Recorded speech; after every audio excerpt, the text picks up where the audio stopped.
하나님 아버지 감사합니다. 날이 굳으나 위험이 있으나 어려움이 있으나 눈이 오나 주님을 사모하는 마음이 한결같이 주님 성전에 나와 예배드릴 수 있게 허락해 주신 주님의 사랑과 은혜에 감사를 드립니다.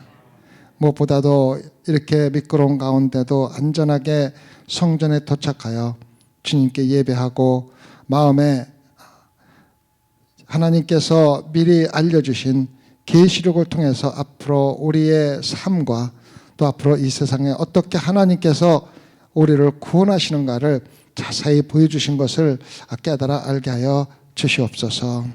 주님, 무엇보다도 당신의 말씀을 사모하는 당신의 자녀들 마음속에 오늘 이 귀한 시간이 헛되지 않도록 마음속에 예수 그리스도의 부활하심과 재림과 하나님의 영원하신 나라를 우리 영혼 속에서 확신하고 돌아갈 수 있도록 주님 축복하여 주시옵소서. 감사하며 예수님 받들어 기도드렸사옵나이다. 우리가 성경을 공부하면 공부할수록 많이 깨달으면 깨달을수록 우리는 성경 말씀이 정말 참된 하나님의 말씀이며 우리가 1.1획도 놓쳐서는 안 된다는 것을 많이 느끼게 됩니다. 우리가 요한계시록을 공부하면서 요한계시록에 담겨있는 하나님의 그 뜻의 비밀과 그것이 그냥 요한이 자기가 그냥 보았다는 것 하나만 가지고 그것을 쓴 것이 아니라 구약과 신약에서 완전히 예언하시고 예언하신 것 갖다가 이루신다는 것 갖다가 우리가 볼 수가 있습니다. 오늘 요한계시록 6장부터 시작을 하는데 6장에서부터는 인을 떼기 시작합니다. 7인 중에서 봉을 떼기 시작합니다. 다시 말하면 감추어졌던 비밀이 드러나기 시작합니다. 감추어졌던 비밀이 드러나기 시작하는데 실질적으로 이 감추어졌던 비밀은 실질적으로 예수님이 말씀하신 말씀입니다. 마태복음 24장에서 예수님이 감람산에 올라 앉아 계실 적에 제자들이 나와서 묻습니다. 뭐라고 묻습니까? 앞으로 예수님이 예루살렘 성전에 대해서 이제 관해서 얘기를 하는데 궁극적으로는 뭐를 묻냐면은 예수님이 재림하실 때 어떤 징조가 있겠습니까? 라고 묻습니다. 그 묻을 때에 예수님께서 24장에서 설명한 내용과 요한계시록의 6장에서부터 7장, 8장에 이르는 인을 7인을 떼는 것과 정확하게 일치한다는 걸 우리가 알아야만 합니다. 참 신기합니다. 신기할 것도 없죠. 예수님은 하나님이시고 전능하신 분이 이 세상을 창조하시고 이미 어떻게 구원하실 건가를 다 알고 계신 분이 말씀하신 건데 신기할 건 없지만은 다시 말하면 요한계시록이 기록된 것이 예수 그리스도의 말씀에 근거해서 기록됐을 뿐만 아니라 구약에서 정확하게 예언된 말씀이 그대로 기록된 겁니다. 그래서 성경 말씀은요, 우리가 몰라서 무식해서 안 믿고 무식해서 성경을 몰라서 예수 그리스도를 안 믿지, 알면은요 하나님을 믿지 않을 수가 없습니다. 정확하게 그냥 아는 게 아니라 이해를 정확히 연결해서 하게 되면은 참 모를 수가 없습니다. 우리 한번 마태복음 24장, 우리가 요한계시록 6장을 인을 떼기 전에 마태복음 24장 같이 한번 슬쩍 한번 볼까요? 보면은 무슨 내용이 있는가? 마태복음 24장에 보면은 예수께서 성전에 우리 3절부터 볼까요? 3절부터 24장 3절부터 예수께서 감람산 위에 앉으셨을 때에 제자들이 조용히 와서 가로되 우리에게 이루소서 어느 때에 이러한 일이 있겠사오며 또 주의 임하심과 세상 끝에는 무슨 징조가 있사오리까 묻습니다. 그러면서 예수께서 가라사대 너희가 사람의 미혹을 받지 않도록 쭉 설명을 합니다. 이 감람산이라는 말을 우리가 참 눈여겨볼 필요가 있습니다. 감람산은 예수님이 자주 찾으시던 장소가 바로 감람산입니다. 그래서 우리가 그냥 지적으로 생각하면은, 지리적으로 생각하면은 감람산은 예루살렘 동편에 있는 도시고 이렇게 그렇게만 이해하면은 별 문제가 없는데 실질적으로 감람산이라는 것은 구약과 스가랴에서 예수님이 감람산 산을 갖다가 둘로 가르고 거기에 그 재난을 피해서 도망가가 거기서 구원받는 모습들이 참 나옵니다. 스가랴 14장 1절과 5절을 보면 거기 정확하게 나오고 있습니다. 한번 볼까요? 스가랴서 14장 1절 14장 1절에서 5절까지. 스가랴는 학계 다음에 있습니다. 스가랴서 1325편에 있네요. 스가랴서 14장 1절에서 5절. 우리가 제가 구약을 이렇게 보여드리는 이유는 서로 연결이 되어 있기 때문에 하나의 빈틈도 없이 하나님께서 말씀하신, 이게 지금 스가랴가 언제 쓰여진 거냐면은 적어도 예수님이 탄생하시기 500~600년 전에 쓰여진 책입니다. 그러니까 우리가 생각하면 이조 시대 때 쓰여진 거하고 똑같은 책인데 얼마만큼 그 후에 쓰여진 책과 일치하는가 우리가 볼 수가 있다는 겁니다. 찾으셨으면 제가 읽을게요. 여호와의 날이 이르리라. 여호와의 날이에요. 여호와의 날이 이르라. 그날에 네 재물이 약탈되어 너희 중에서 나누이리라. 내가 열국을 모아 예루살렘과 싸우게 하리니 성읍이 함락되며 가옥이 약탈되되 부녀가 욕을 보며 성읍 백성이 절반이나 사로잡혀 가느니와 남은 백성은 성읍에서 끊쳐지지 아니하리라. 그때 여호와께서 나가사 그 열국을 치시되 이왕 전쟁 날에 싸운 것 같이 하시리라. 그날에 그의 발이, 누구의 발이? 하나님의 발이 예루살렘 앞 곧 동편 감람산에 서실 것이요. 감람산은 그 한가운데가 동서로 갈라져 매우 큰 골짜기가 되어서 산 절반은 북으로 절반은 남으로 옮기고 그 산골짜기에는 아셀까지 미칠지라. 너희가 그 산골짜기로 도망하되 유다 왕 우시야 때의 지진을 피하여 도망하던 것 같이 하리라. 나의 하나님 여호와께서 임하실 것이요 그 모든 거룩한 자가 주와 함께 하리라. 환난 날에 예루살렘의 동편에 있는 감람산이 갈라지면서 그것으로 피하듯이 지금 보면은 마태복음 24장에 보면 예수님이 어디 가서 말씀을 하십니까? 감람산에 가서 말씀을 하십니다. 또 감람산 하면 우리가 또 하나 또 기억나는 게 있죠. 예수님이 승천할 때 어디에서 승천하셨습니까? 감람원이라는 산에서 승천하셨습니다. 마지막 감람산에서 승천하신 이유와 예수님이 자주 감람산에 가서 말씀을 하셨고 또 감람산에 앉아서 앞으로 일어날 일에 대해서 말씀하시는 이유가 뭐냐면은 바로 감람산에서 예수 그리스도 앞에서 듣는 모든 이 사람들이 구원에 이르겠다는 것을 우리에게 암시해 주는데 어디를 근거로 하지만 스가랴서 14장 1절과 5절에서 근거로 해서 말씀해 주시는 겁니다.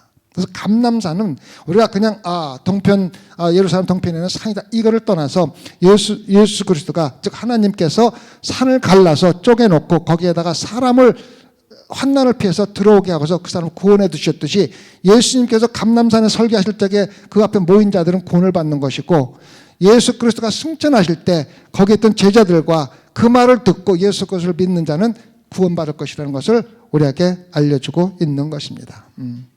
그래서 감람산에서 세상의 끝에 무슨 중에 나을까 예수께서만 너희가 사람의 미혹을 받지 않도록 주의하라.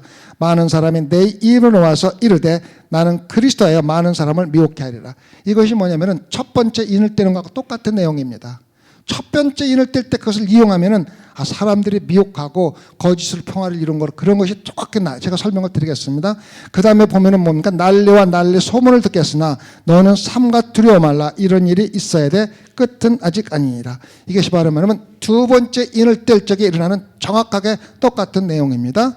7절 민족이 민족을 나라가 나라를 대적하여 일어나겠고 이것이 세 번째 인을 뗄 때 나오는 겁니다. 제가 설명을 들을 적에 여러분 그랬었구나 하는 것을 느낄 수가 있을 겁니다. 그래서 마태복음 24장에서 나오는 인과 첫 번째, 두 번째, 세 번째 24장 4절과 5절은 첫 번째 인 6장 1절과 2절에 나오는 거 똑같고 마태복음 24장 6절과 7절은 두 번째 인 3절과 6장 3절과 4절과 매치가 됩니다.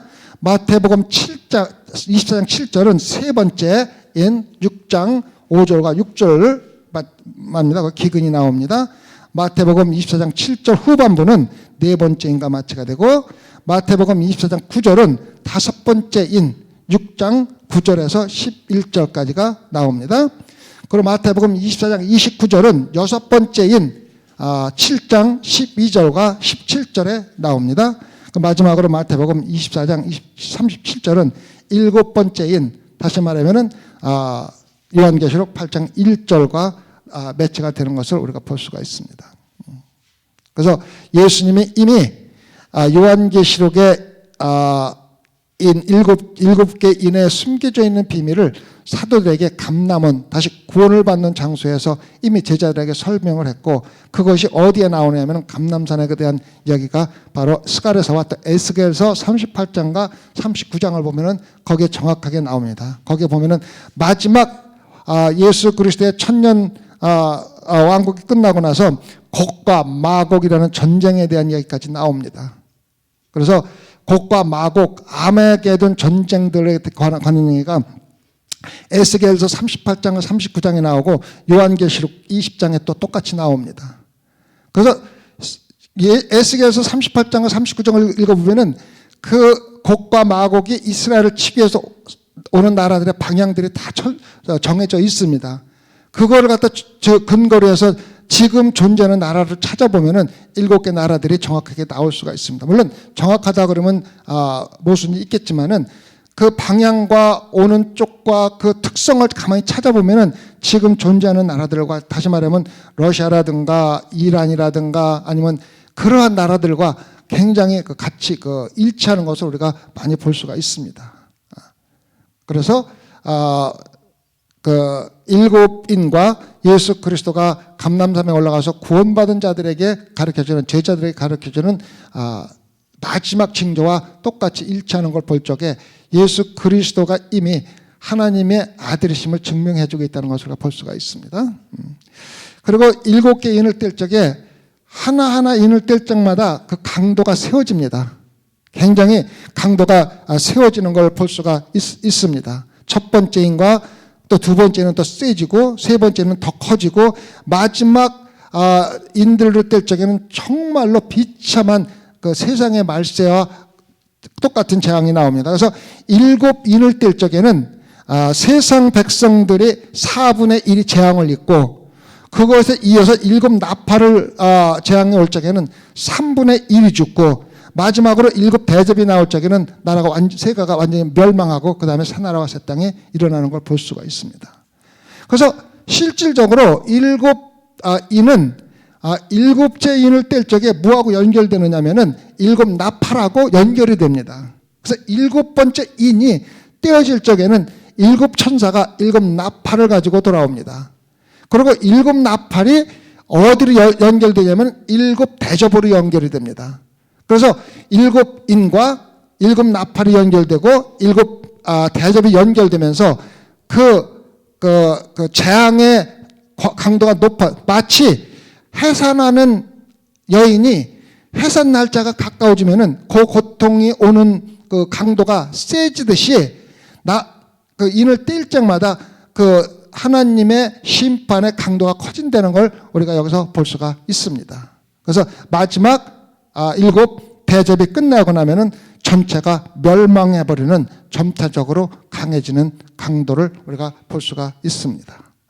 그래서 우리가 이러한 것을 근본적으로 7 나팔, 7 인과 7 나팔과 7 대접에 대한 것을 우리가 마음에 두고, 또 7 인들이 이미 예수님께서 마지막 때를 갖다가 설명하실 때 이미 설명하신 거 우리가 마음에 두고, 또 이러한 모든 것들이 스가랴나 에스겔서에서 이미 예언이 돼 있고, 특히 곡과 마곡이라는 전쟁을 통해서 이스라엘 백성들이 어떻게 멸망하며 그게 어디서 시작이 됐는가, 첫 번째 인과 어떻게 연결이 되는가 우리가 충분히 이해하면은, 성경이 정말로 1.16도 오차가 없이 정확히 하나님의 성령님의 역사에서 쓰여지는 걸 우리가 부인할 수가 없습니다. 부인할 수가 없습니다.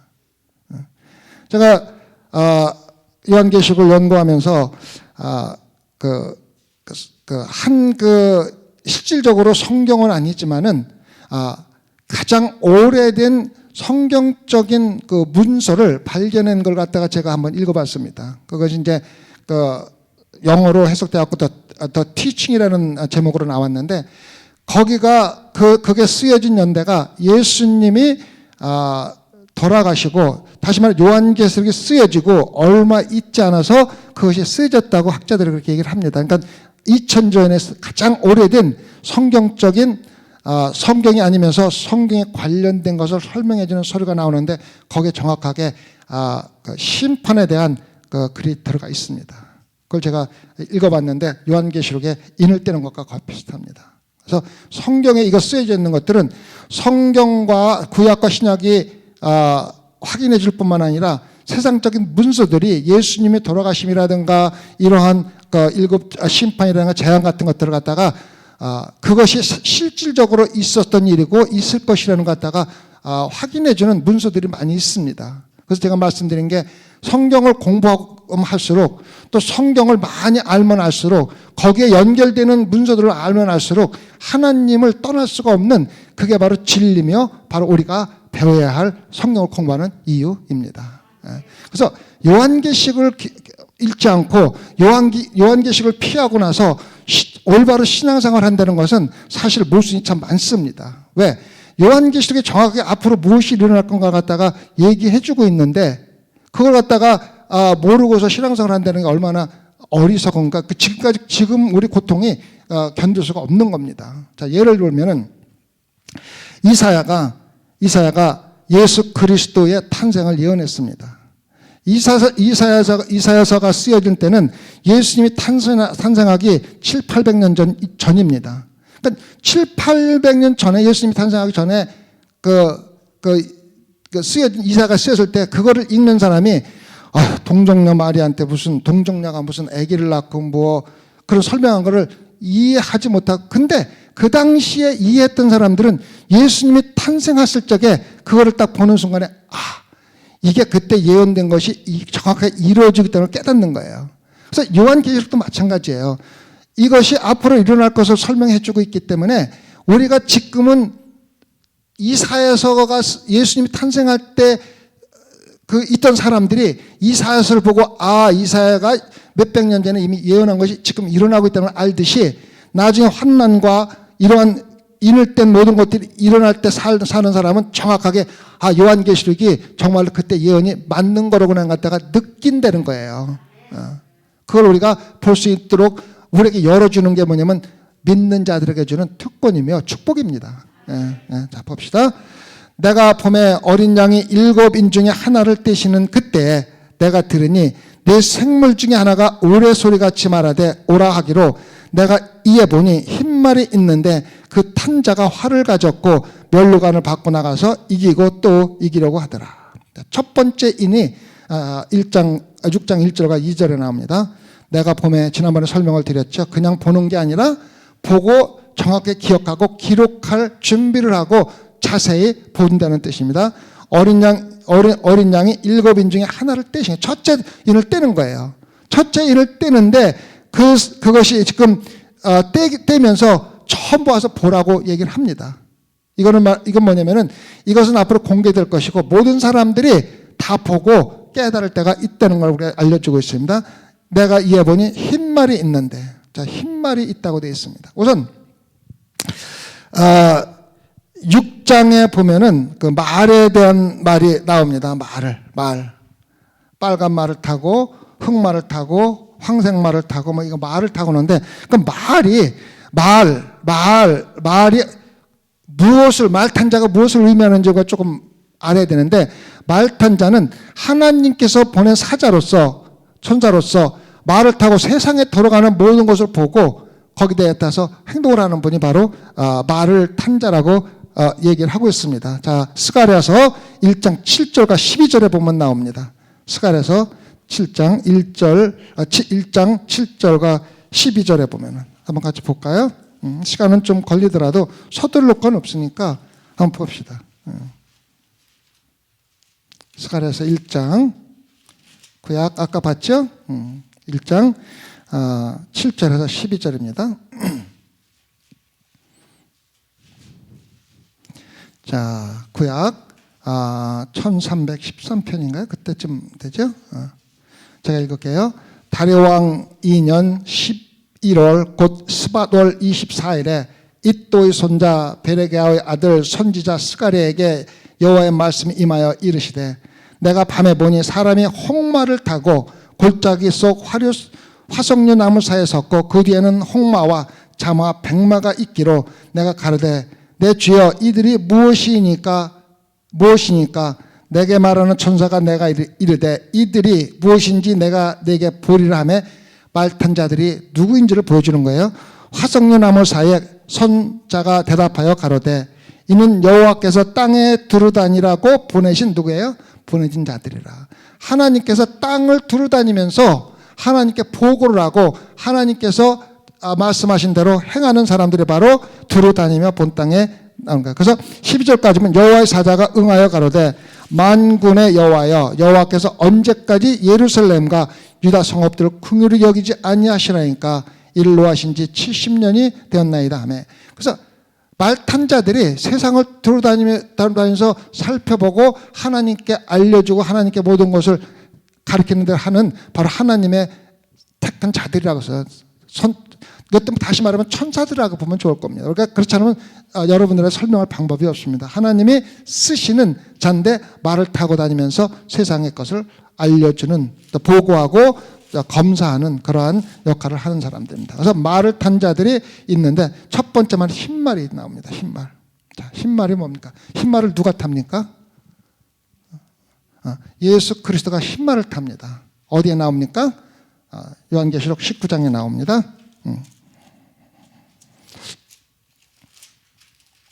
요한계시록 19장에 나오죠.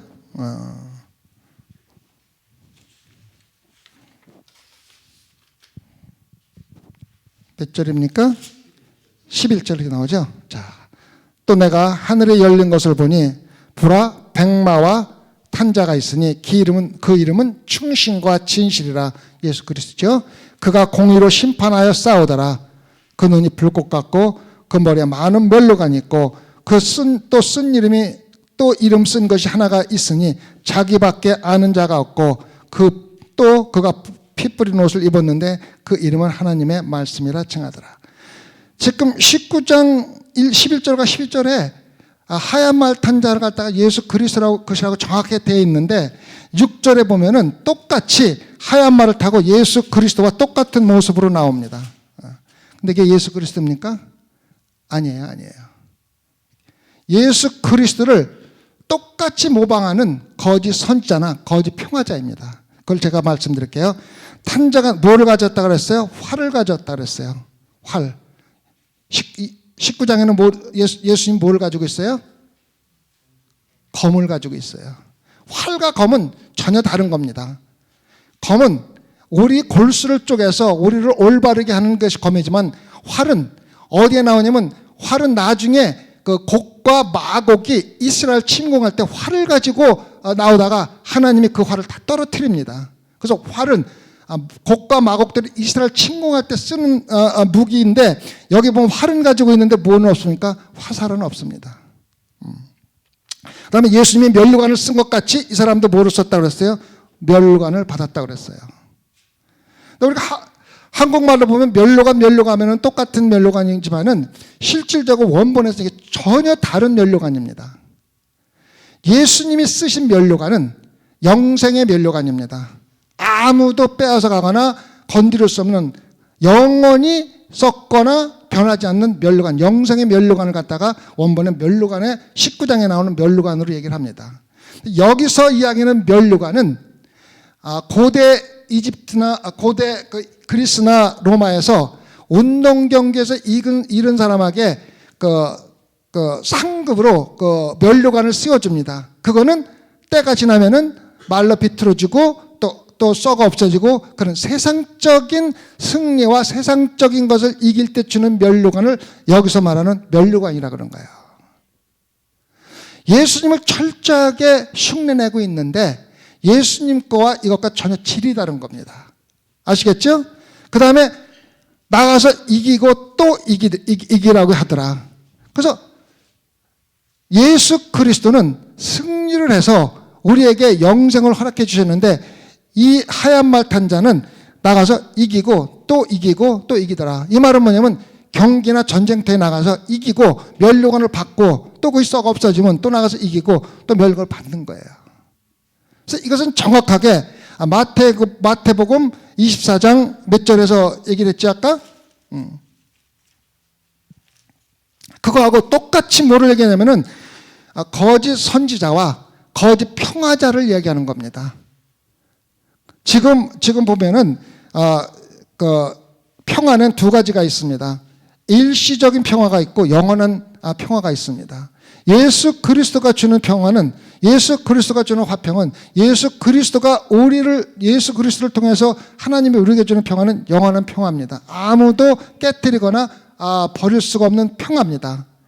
근데 지금 여기서 말하고 있는 평화는 뭐냐면은 일시적인 평화입니다.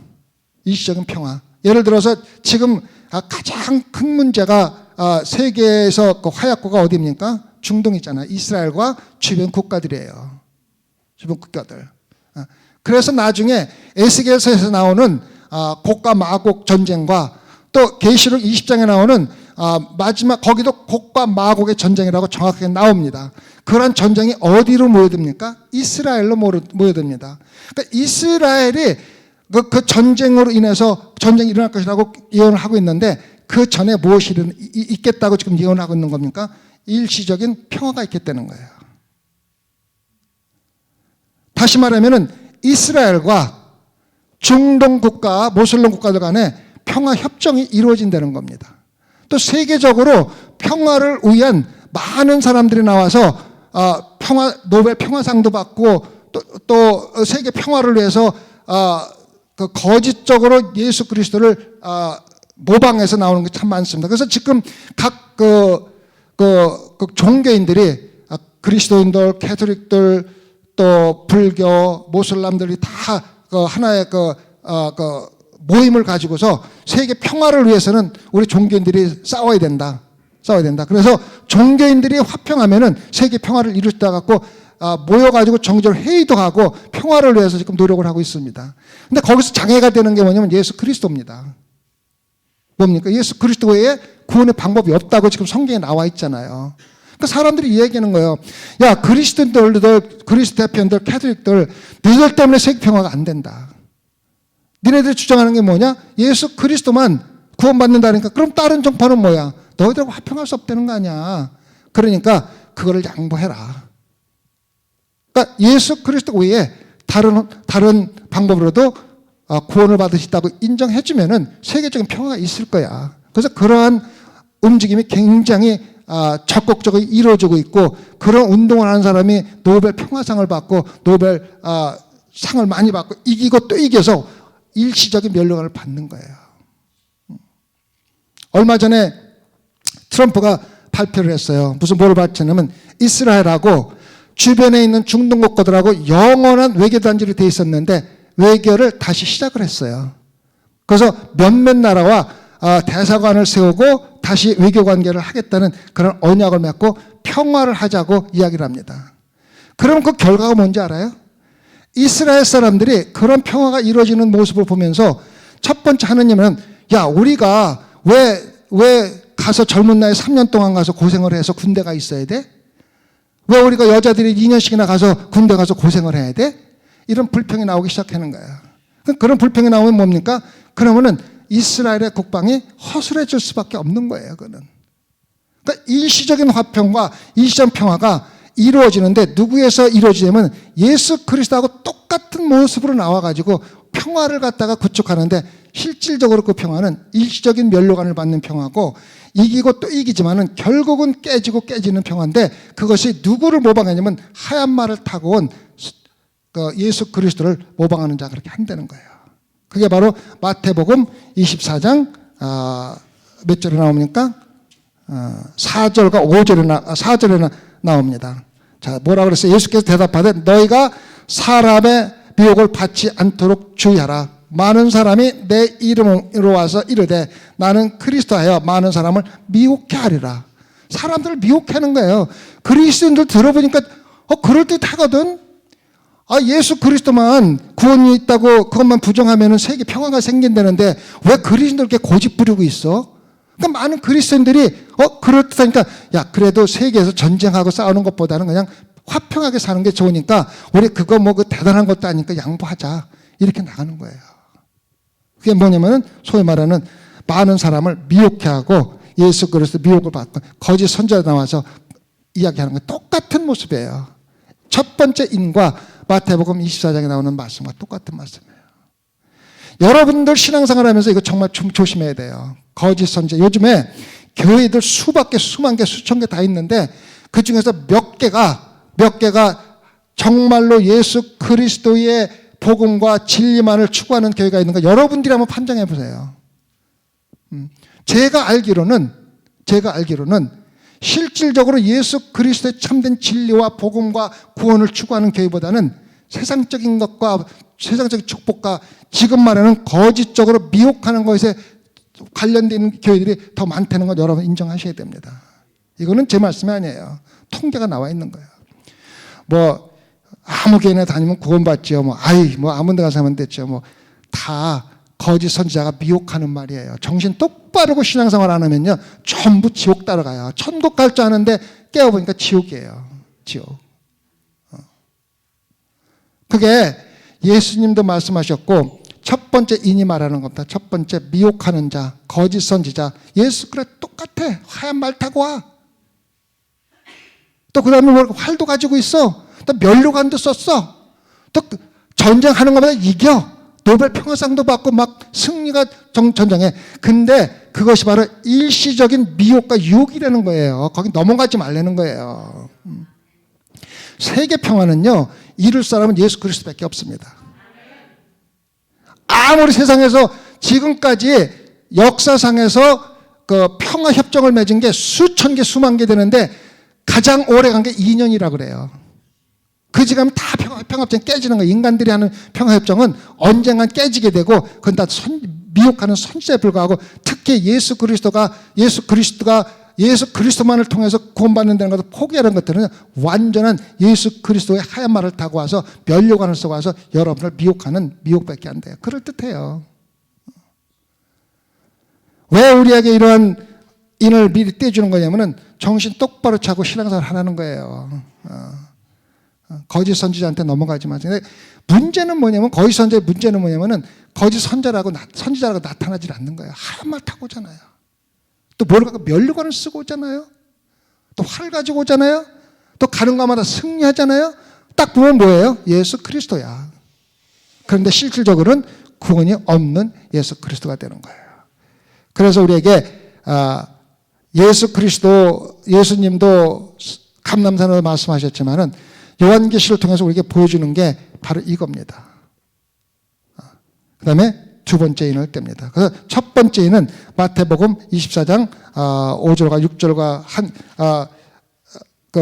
4절과 5절하고 연결되고 그 연결되는 것이 바로 거짓 선지자, 가짜 선지자, 거짓 화평, 거짓 예수 그리스도가 하얀 말 타고 오듯이 와서 우리를 어떻게 한다고요?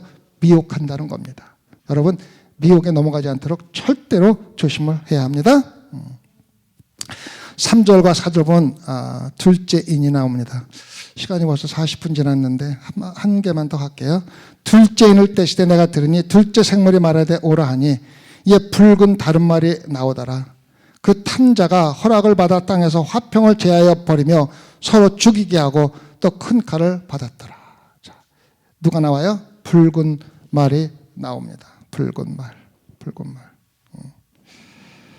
그런데 붉은 말이 와서 뭐를 합니까? 화평을 땅에서 제어버리는 거예요. 이 말은 뭐냐면 첫 번째 인을 뜰 때 제가 뭐라 했어요? 거짓 평화가 있다 그랬잖아요. 그 두 번째 때 그 거짓 평화를 다 제어버리는 거예요. 다 제어버리고 뭐라 합니까? 서로 죽이게 하고 또 큰 칼을 받았더라. 큰 칼을 받았다.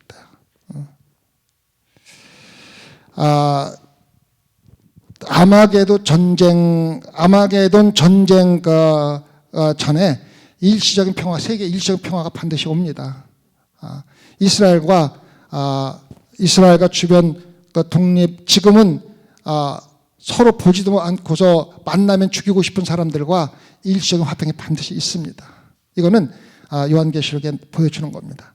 그 평화가 있고 나서 아마게돈 전쟁이 일어나는데 이스라엘을 완전히 무력해가지고 전쟁이 꼭 일어납니다. 근데 그 전쟁이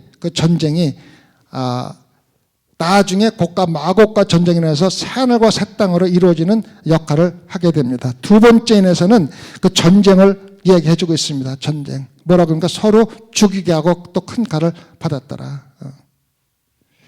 붉은 말은 뭐를 상징합니까? 붉은 것은 뭐를 상징합니까? 피를 상징합니다.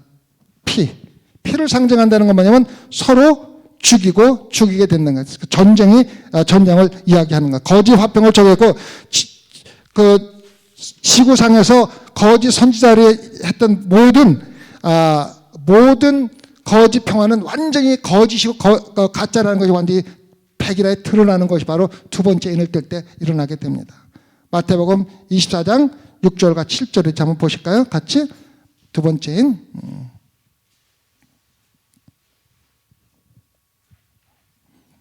뭐라고 되어 있습니까? 난리와 난리 소문을 듣겠으나 너는 삼가 두려워하지 말라. 이런 일이 있어야 돼. 아직 끝은 아니라 민족이 민족을, 나라가 나라를 대적하여 일어난다. 이게 뭡니까? 바로 전쟁 아닙니까? 민족이 민족을. 그럼 화평이 더 이상 없는 거예요. 화평이 더 이상 없는 거예요.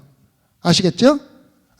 그래서 두 번째 인을 뜰 적에 첫 번째 있던 모든 화평들이 거짓이라는 걸 분명히 먼저 보여주는 거예요. 나라와 나라가 화평을 이루었었는데 그 화평이 거짓이야.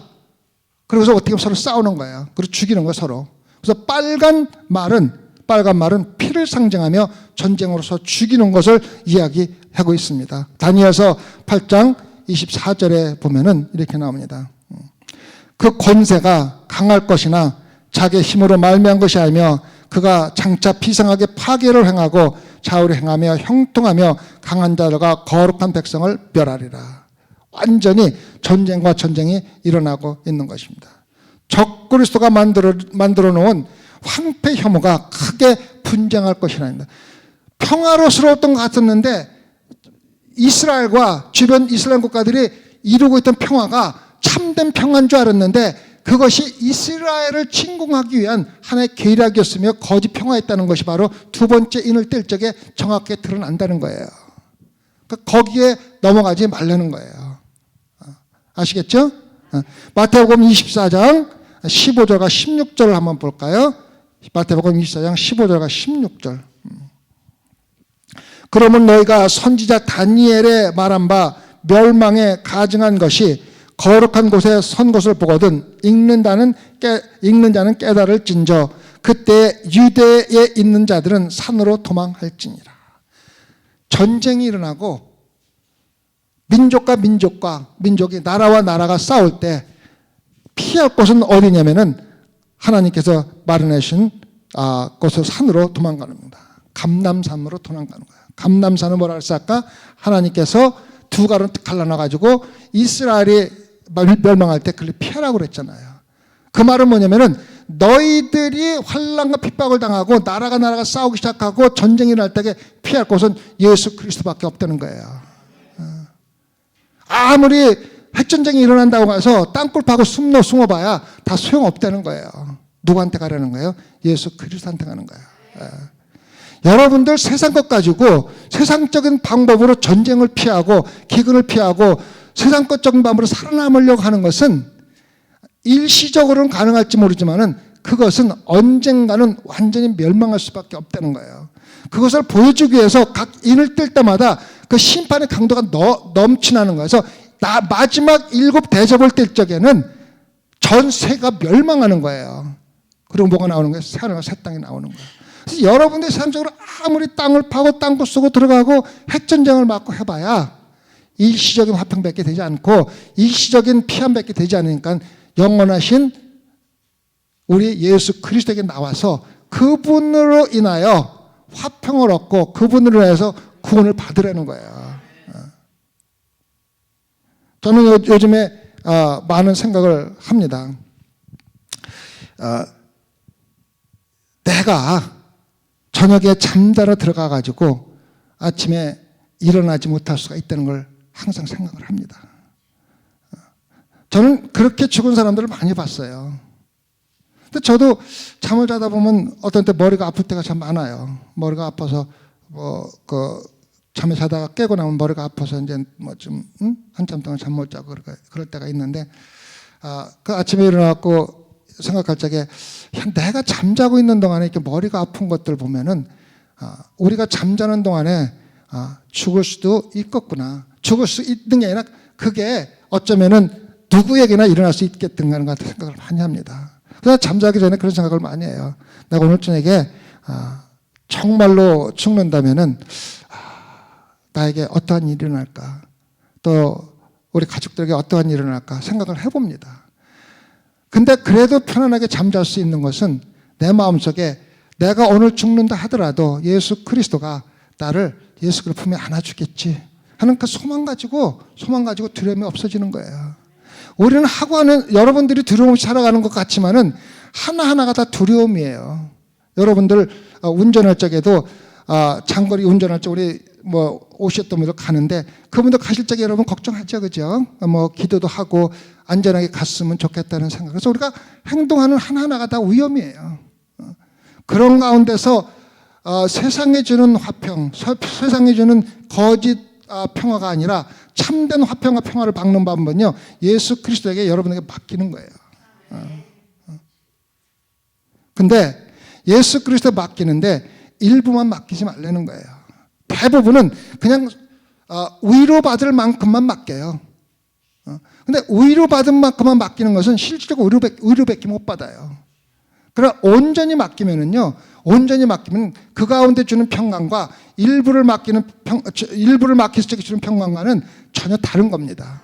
그러니까 일부를 맡길 때 주는 평강은요, 잠시 우리가 가다가 사고 없이 가겠지 하는 이러한 생각은 가질 수 있지만은 실질적으로 완전한 화평, 절대적으로 사고 없을 거야. 난 하나님께 맡겨. 설사 사고가 있다 하더라도 하나님께서 보호해 주실 거야. 완전히 맡기는 거는 다른 거예요. 신앙생활은요, 실패하는 가장 이유가 뭐냐면은 부분적으로 믿기 때문에 그래요. 부분적으로 헌신하기 때문에 그래요. 부분적으로, 여러분들 여기 예배당에 앉아 있으면서 전적으로 예수 그리스도만 집중하는 사람이 있는가 하면은 여기 앉아 있으면서도 그 사람들 지금 잘 가고 있겠지? 애들이 무슨 일은 없겠지? 여러 가지 생각에 막 잡혀 있는 게 우리 현실입니다. 몸과 우리 마음과 영혼이 다 따로따로 있어요. 그건 예배도 아니에요. 그냥 성경 지식만 받는 거예요. 예배를 드리는 거는요, 100% 헌신하는 마음에서 내가 여기 앉아 있으면은 다른 거를 전부 다 절단되는 거예요. 완전 차단되는 거예요. 그게 바로 온전히 드리는 거예요. 그런 예배만 받으시지요. 적당히 몸은 여기 와 있고 생각은 따르가 있는 것들은 예수님이 다 아세요. 받지도 않으세요. 왜? 예수님 여기 같이 계시거든. 그래서 첫 번째 일은 거짓 선지자가 나와서 거짓 화평, 거짓 멸관, 예수님하고 정확하게 똑같이 나와 있지만은 뒤에서 보면은 교회들이요, 예수 그리스도 빼먹고 나서 교회 있는 교회는 하나도 없어요. 다 예수 그리스도예요. 예수 그리스도. 예수 그리스도 갖고 장난. 문선명에도 예수 그리스도 팔아먹었고요. 지금 요즘에 사회들 전부 다 무슨 들 보면은 전부 다 예수 그리스도 팔아먹지. 예수 그리스도 빼고 나서 교회를 세운 교회는 하나도 없어요. 거짓 교인이 사회인이 전부 다 예수 그리스도를 놓고서 하기 때문에 바로 여기서 첫 번째 인연 뜨는 게 정확하게 그걸 설명해 주는 거야. 교회들이 전부 다 가짜 거짓 교회들이 많을 거야. 지금 실제 일어나고 있고. 그리고 두 번째는 뭡니까? 빨간 붉은 말입니다. 붉은 말은 전쟁을 의미하는 거며, 전쟁으로 인해서 첫 번째 세워졌던 거짓 평화가 완전히 무너지고 거짓이었다는 것을 나타내주면서 나라가 막 서로 싸우기 시작하는 겁니다. 그것이 바로 두 번째 인입니다. 그리고 마태복음에서 예수님이 말씀하신 6장과 7절에서 24장 6절과 7절의 말은 난리와 난리, 소문을 듣겠으나 하지 마라. 민족과 민족이 나라와 대적과 서로 싸우겠다는 걸 정확하게 설명해 주고 있습니다. 여러분들 신앙생활 이왕 하려면은 정말로 참된 예수 그리스도를 알고 예수 그리스도를 참된 예수를 모르고 신앙생활 하는 거는 미신 믿는 거하고 조금도 다를 거 없어요. 예수라는 막연한 신을 누군지도 모르고 그냥 막연한 신을 믿으면 복도 받고 건강도 받고 천국도 간다는 그런 막연한 미신하고 조금도 다를 거 없어요. 알고 믿어야 돼요. 예수 그리스도가 누구고 왜 우리가 믿어야 되고 그로 인해서 우리가 뭐를 해야 되고 뭐를 받으며 어떻게 섬겨야 되는가를 정확히 알고 섬겨야 우리는 구원받는 축복된 성도가 되는 겁니다. 네, 기도하십시다. 주님, 이 세상에는 거짓 그리스도가 너무 많습니다. 보면은 예수 그리스도가 똑같이 하얀 말을 타고 오고 면류관을 쓰고 오고 전쟁 하나 무엇을 하나 승리만 하고 언뜻 보면은 예수 그리스도와 조금 더 다를 것이 없습니다. 그러나 그들이 쓰고 있는 면류관은 가짜 면류관이고 그들이 가지고 있는 평화는 언젠가는 깨어질 가짜 평화입니다. 주님, 참된 예수 그리스도 영생의 면류관을 타신 분, 영원한 승리를 하신 분, 또 황금의 면류관을 가지고 우리를 인도하시는 예수 그리스도를 분명히 알고 참된 예수 그리스도를 찾아서 거짓 예수 그리스도를 믿고 지옥에 가는 일 없도록 주님 특별히 소망의 성도를 인도해 주시옵소서. 감사하며 예수님 받들어 기도드렸사옵나이다. 아멘.